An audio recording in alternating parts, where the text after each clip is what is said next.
Seruput kopi dulu, Lar. Kalau melihat Kribala Putra Dewa dari depan, bagian yang paling mencolok bukan senjatanya maupun helinya, melainkan bagian paling atas kapal, pucuknya. Banyak orang menganggapnya hanya jembatan komando biasa, padahal di kapal perang modern, pucuk adalah otak kapal. Dari sanalah kapal melihat, mendengar, menganalisis, serta mengambil keputusan yang menentukan hidup dan mati di laut. Di era peperangan laut modern, kemenangan tidak lagi ditentukan oleh siapa yang memiliki kapal paling besar atau senjata paling banyak, melainkan siapa yang lebih dulu mendeteksi dan memahami situasi. Semua hal itu dimulai dari pucuk kapal.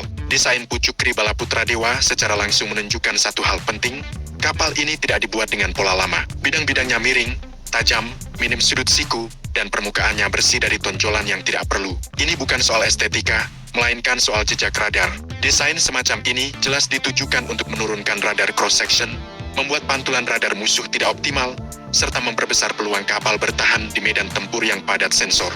Jika diperhatikan lebih detail, bagian atas pucuknya menggunakan konsep menara terpadu atau integrated mast. Ini bukan sekadar tiang radar, melainkan pusat sensor yang digabungkan dalam satu struktur.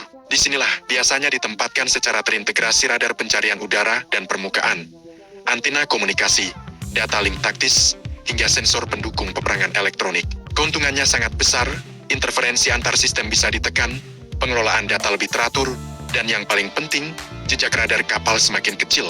Ini adalah pendekatan desain yang lazim digunakan pada kapal-kapal perang modern Eropa, bukan desain lama yang memisahkan sistem satu persatu. Jembatan komando Kribala Putra Dewa juga menunjukkan filosofi yang sama. Kaca-kacanya lebar, menyatu, dengan sudut pandang luas. Hal ini mengindikasikan penggunaan sistem jembatan modern yang terintegrasi dengan combat management system. Komandan kapal tidak lagi mengandalkan pengamatan visual dan laporan manual semata, melainkan melihat gambaran taktis secara real time.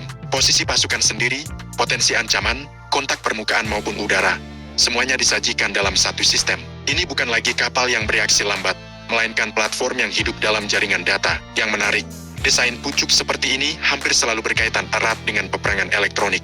Dari sinilah kapal bisa mendeteksi emisi radar lawan, mengenali jenis ancaman, serta menentukan respons yang tepat. Tidak selalu dengan menembak, melainkan seringkali dengan mengelabui. Sistem chaff, decoy, dan sistem soft kill lainnya bekerja berdasarkan data yang dikumpulkan dari pucuk kapal. Artinya, Kribala Putra Dewa tidak hanya mengandalkan kekuatan senjata keras, tapi juga kecerdasan sistem.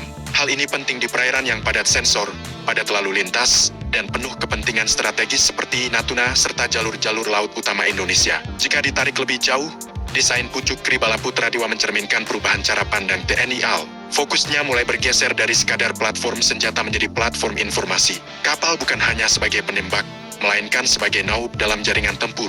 Kapal bisa berbagi data, menerima data, serta bertindak sebagai bagian dari sistem yang lebih besar. Dalam skenario konflik modern, kapal seperti ini bisa bekerja bersama pesawat patroli, drone, kapal lain, bahkan sistem darat, semuanya berbasis data yang mengalir dari dan ke pucuk kapal. Hal ini juga menunjukkan bahwa Kribala Putra Dewa bukan kapal yang dibuat untuk beroperasi sendirian secara terisolasi. Desain pucuknya mengarah pada interoperabilitas, baik dalam konteks nasional maupun multinasional. Artinya, kapal ini disiapkan untuk menghadapi lingkungan Indo-Pasifik yang kompleks, di mana perang tidak selalu dimulai dengan tembakan, melainkan dengan perebutan informasi dan dominasi sensor. Jadi, Ler, kalau bicara masa depan TNI AL, jangan hanya terpaku pada jumlah kapal atau jenis senjata. Lihat bagaimana kapal itu berpikir, dan cara kapal berpikir terlihat jelas dari pucuknya. Kribala Putra Dewa menunjukkan bahwa TNI AL sedang bergerak ke arah armada yang lebih cerdas, lebih terhubung, dan lebih siap menghadapi peperangan laut modern yang sesungguhnya. Kalau bahasan seperti ini menurutmu menarik dan nendang, jangan lupa subscribe, like, dan komen di bawah sambil ngopi.